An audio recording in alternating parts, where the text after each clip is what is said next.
అలాంటి చేసిన తర్వాత ఈరోజు నాకు ఎక్కడ కంప్లైంటే రావడం లేదు.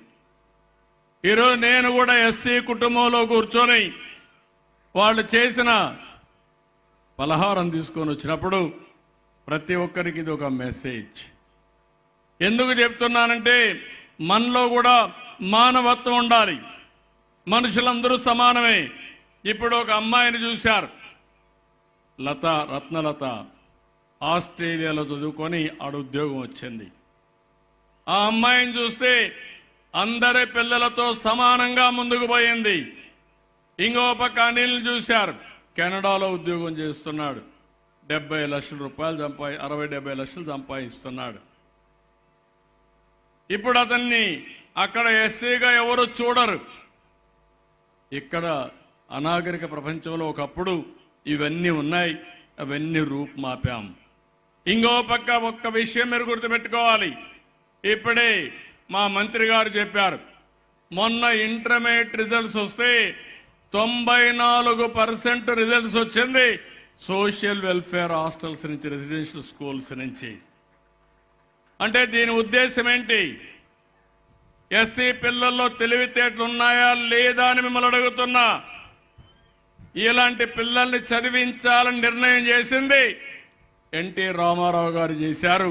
రెసిడెన్షియల్ స్కూల్స్ పెట్టారు. వీళ్ళు మట్టిలో మాణిక్యాలు.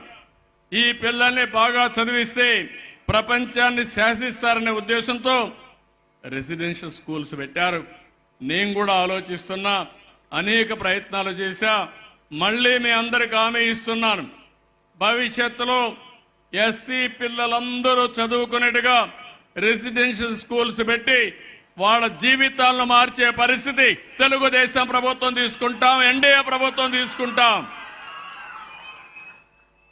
ఒక్కసారి ఆ ఇద్దరి పిల్లలను చూశారు. ఆ ఇద్దరి పిల్లలకి చదివించాం. సరైన సమయంలో నేను ఒక 10 లక్షలు ఇచ్చాను. రత్నలత తండ్రి ఇక్కడ ఎంత ఆనందం పడ్డాడంటే భావోద్వేగం చూశారు మీరు. నా కూతుర్ని చదివించలేకపోయాను, సరైన సమయంలో మీరు 10 లక్షలు ఇచ్చారు, ఆపద్ బాంధవుడిగా మార్గదర్శకుడిగా ఆదుకున్నారు. ఇప్పుడు నా కూతురు జీవితం బాగుపడింది, ఆ అమ్మాయి నన్ను చూసుకుంటుందని కళ్ళ నీళ్లు పెట్టుకున్నాడు. ఆనంద బాష్పాలుగా వచ్చాయి. అది చూసినప్పుడు నా జీవితం చరితార్థం అనుకుంటున్నా, ఆనందపడుతున్నా. ఇలాంటి పనులు చేసినప్పుడు ఉండే తృప్తి సమాజంలో దేని మీద రాదని కూడా మీ అందరికీ తెలియజేస్తున్నా. అందుకనే ఈరోజు ఇంకొక పక్కన దగ్గర మీరు చూస్తే 8 లక్షల ఎకరాలు భూమిని కొనుగోలు చేసి దళితులకు పంచిన పార్టీ తెలుగుదేశం పార్టీ. ఎస్సీ పిల్లలకు, ఎస్టీ పిల్లలకు స్టడీ సర్కిల్ పెట్టి పిల్లల్ని చదివించాం. సివిల్స్ లో కానీ గ్రూప్ 1 సర్వీసులో బాగా చదివించాం. 2002లోనే ముందడుగు కార్యక్రమం పెట్టి ముందుకు తీసుకుపోయాం. ఇప్పుడు మీరు చూశారు, అంబేద్కర్ ఓవర్సీస్ విద్యానిధి.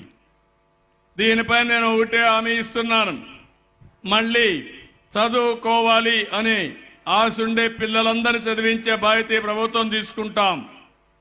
దీన్ని మెరుగుపరుస్తాం. తొందరలోనే గైడ్ లైన్స్ తయారు చేస్తాం. ఒకప్పుడు మీరు చూస్తే ఎస్సీ ఎస్టీ పిల్లలకు 15 లక్షలు, బీసీ ఈబీసీ కాపు మైనారిటీ వర్గాలకు 10 లక్షలు ఇచ్చాం. దీని కింద సుమారు 7,000 మందిని చదివించాం. 467 కోట్లు ఖర్చు పెట్టాం.